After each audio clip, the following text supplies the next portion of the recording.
Olá, tudo bem com vocês?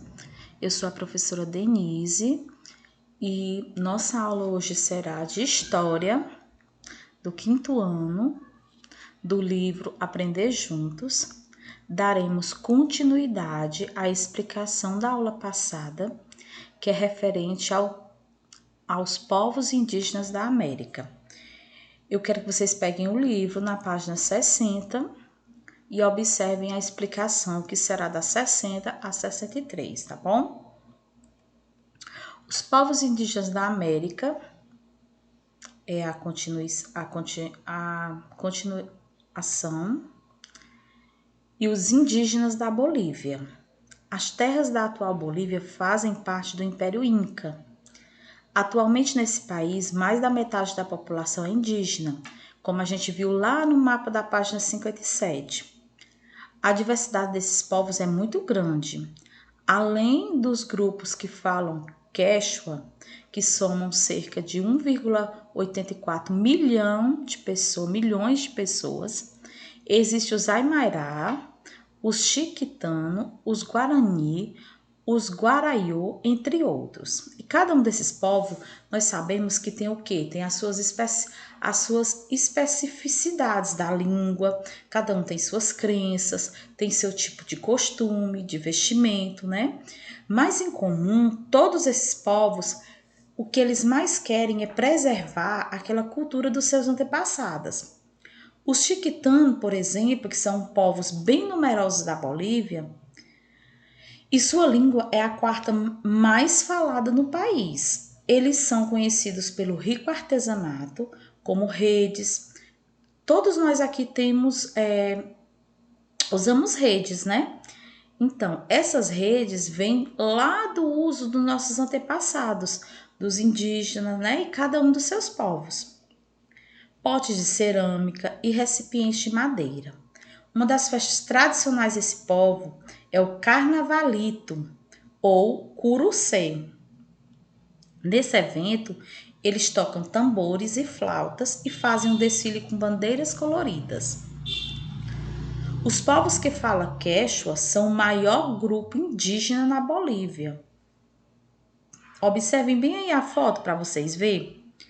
Aqui são indígenas, em segundo lugar estão os indígenas aimarás, e nessa foto a gente pode observar que são indígenas amairás, né? Que comemoram um ano novo, da forma deles, né? Um estado plurinacional. Então, em razão dessa diversidade desses povos que compõem toda a Bolívia, esse país tem o nome oficial de Estado Plurinacional da Bolívia. O país também reconhece oficialmente, além do espanhol, 37 línguas indígenas. Por que chamamos de plurinacional? Porque nele existe o quê? Diferentes grupos nacionais dentro desse estado. Dentro de um estado, né? Essas medidas foram importantes para valorizar e manter viva a cultura dos povos nativos da região. Sobre isso, leia a reportagem a seguir. Observem. Membros da etnia Guarani, na região central da Bolívia, conseguiram formar um governo autônomo indígena, o primeiro do país. O governo será regido mediante os costumes ancestrais de etnia, sem afetar as normas nacionais, né, regionais, e que passará a valer a partir de 2017. Por que esse texto, né, foi escrito antes de 2017. E aí conta que eles conseguiram formar um governo autônomo indígena. Essa etnia, que é um grupo de pessoas ou comunidades que eles têm os mesmos costumes, né, as mesmas tradições, religião. Só que eles não queriam afetar nem as normas e nem a sua cultura. A formação desses governos locais foi possibilitada pela Constituição de 2009 da Bolívia, que converteu o país em um estado plurinacional, reconhecendo e legitimando a existência de diversos grupos nacionais dentro do território boliviano. Aqui podemos ver, né, um desfile militar da Bolívia em 2017, e é possível identificar também o centro. Eu não falei lá no início do texto que eles eles usavam bandeiras coloridas, né? Vocês podem observar essa bandeira que representa a pluralidade desses povos, né? Vem aqui a Guatemala e a preservação da cultura maia.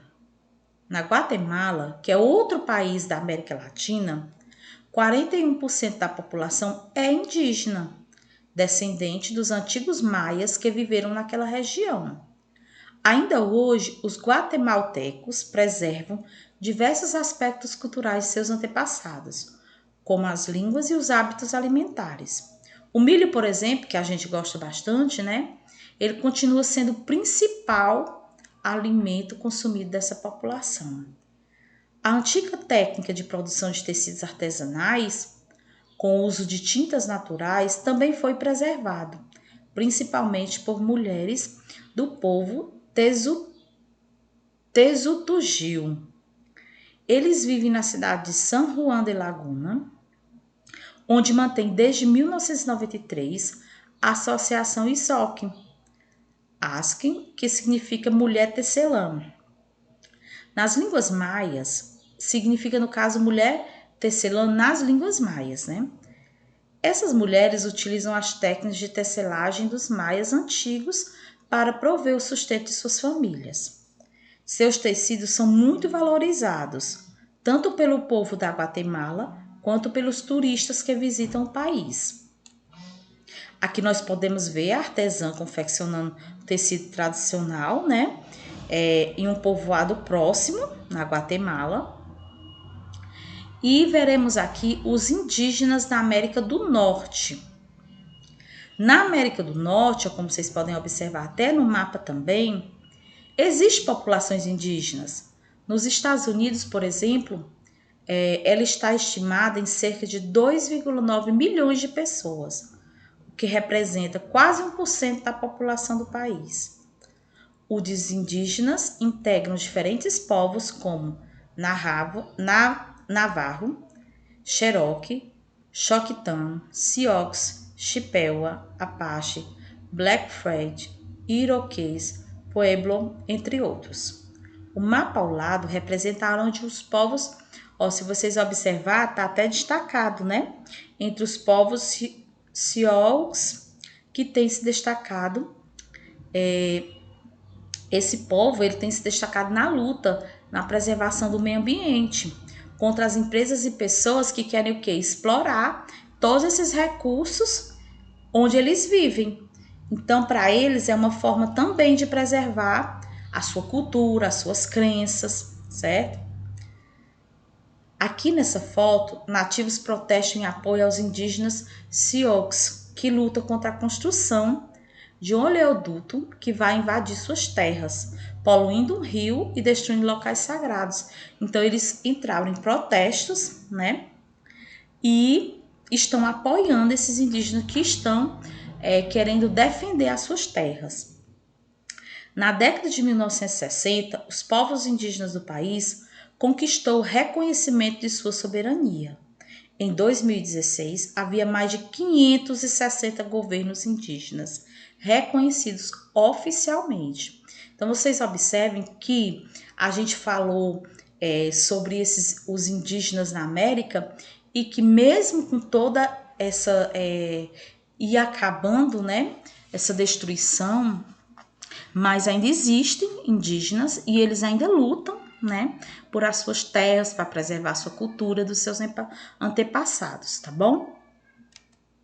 Obrigada pela atenção e até a próxima aula.